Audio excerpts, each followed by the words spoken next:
Queridos hermanos y amigos, nos encontramos aquí para seguir estudiando lo que la palabra de Dios dice acerca de los crisoles. La semana pasada estudiamos acerca de los crisoles transformadores que nos van colocando en nosotros la imagen de Dios, la imagen del Señor Jesucristo. Pero en esta oportunidad vamos a hablar de crisoles especiales, que Dios escoge personas especiales para enseñar una lección especial. No todo el mundo pasará por estos crisoles.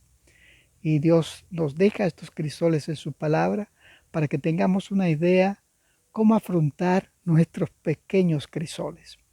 Y veremos 4 ejemplos que Dios seleccionó una persona en particular para cumplir un propósito único a través del crisol. El primero será Abraham, el segundo será el profeta Oseas, luego el patriarca Job y por último el apóstol Pablo.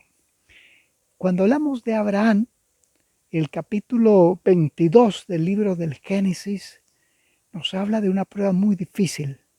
Abraham tenía alrededor de 116 años. Dios le pide algo impresionante. Le dice: a tu único hijo, sacrifícamelo en holocausto.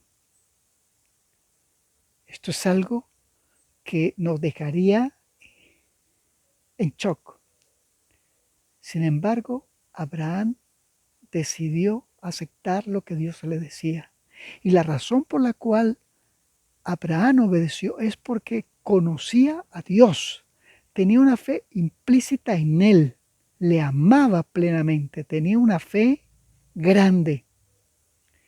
Dios no tenía el propósito de que Abraham realmente cumpliera este propósito, pero sí en ese proceso, antes de llegar al final, que nunca ocurriría ese final, Dios quería enseñarle una lección que sería una bendición para nosotros. ¿Cuál era la lección?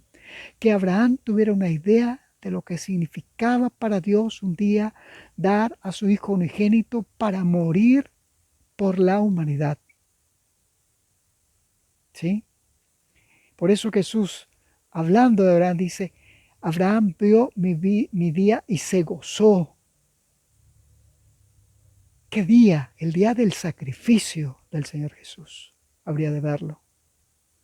Y esa experiencia de Abraham, hoy el Señor nos la regala para fortalecernos. Vamos con el segundo ejemplo. Estamos con el profeta Oseas. Oseas, Dios le pide algo a este profeta. Dios selecciona a este profeta para enseñar una lección a Israel que estaba depravado. Le pide casarse con una mujer de muy mala reputación. Se casa y esta mujer se va con otro hombre, tiene hijos con ese otro hombre. Y entonces Dios le pide a Oseas: ve y búscala, tráela, vuelve a reconciliarte con ella. Imagínate la vergüenza. Pero Oseas era un hombre que amaba a Dios y él podía captar lo que Dios quería hacer. Dios quería explicarle a través de este ejemplo viviente del profeta Oseas y su esposa Gomer que Dios amaba a Israel, quería traerlo al arrepentimiento y quería renovarlo. Y para eso usó un hombre de fe inquebrantable. Eso lo encontramos allí en el libro de Oseas, el capítulo 2. Léelo con calma. Vamos al tercer ejemplo. Job. Job es un ejemplo extraordinario. En el capítulo 1 y en el capítulo 2, Dios hace una pregunta al enemigo. Ahí en el verso 8 le dice: ¿has visto a mi siervo Job, que es íntegro? Y en el capítulo 2, verso 8, le hace la misma, verso 3, le hace la misma pregunta al enemigo: ¿has visto a mi siervo Job, que mantiene su integridad? Mis amigos, Dios no colocaría este crisol en el común de los cristianos, no solamente en hombres y mujeres de una fe inquebrantable, que aman a Dios sobre todas las cosas.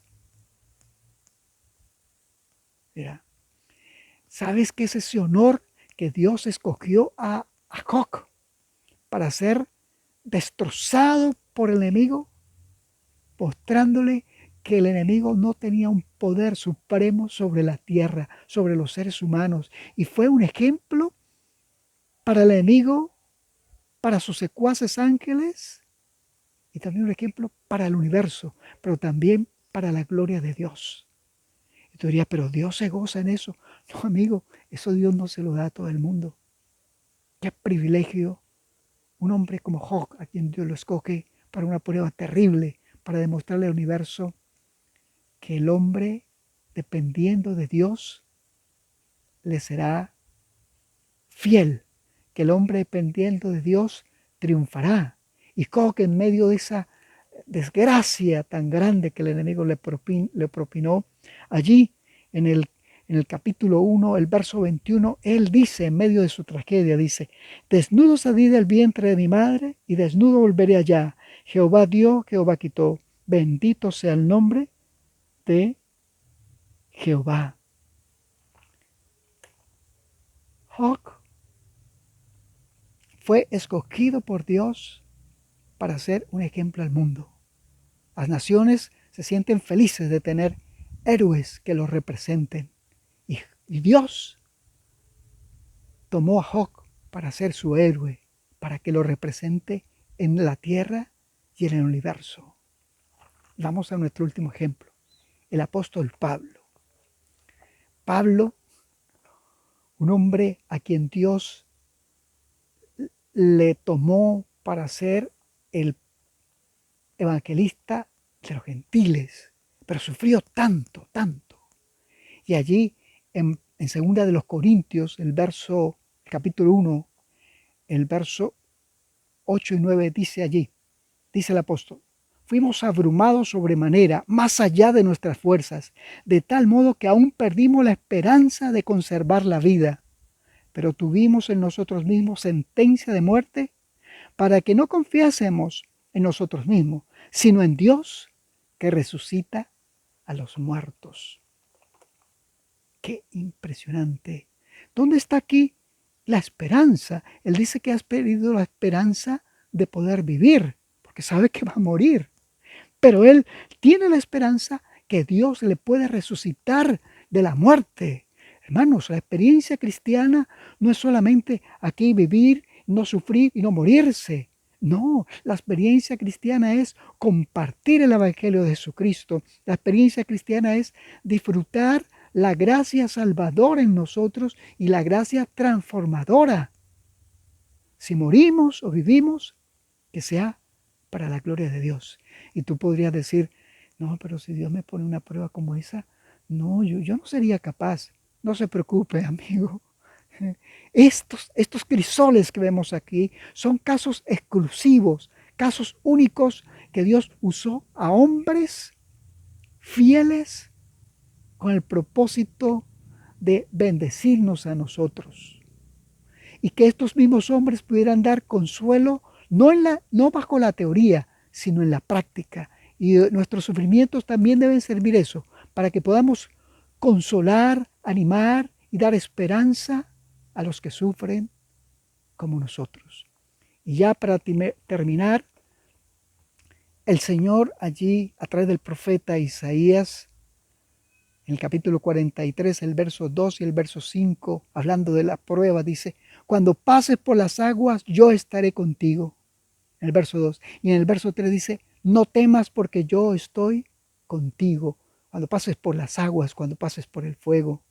Las aguas, si es el caso del Mar Rojo o si es el caso del Jordán, ya no hay solución. Estamos frente donde no podemos pasar. Pero exactamente donde no hay solución, Dios estará allí para acompañarnos. Amigos y hermanos, confiemos en Dios.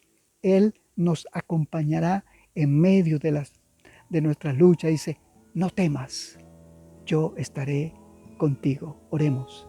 Padre que estás en el cielo, gracias por dejarnos estos ejemplos y ayúdanos a tener un poquito de fe de estos héroes tuyos, para que podamos avanzar en la experiencia cristiana, para que podamos crecer para tu gloria, que en medio del sufrimiento podamos saber que tú estás ahí, aunque no te podamos ver. En tu nombre, querido Jesús. Amén.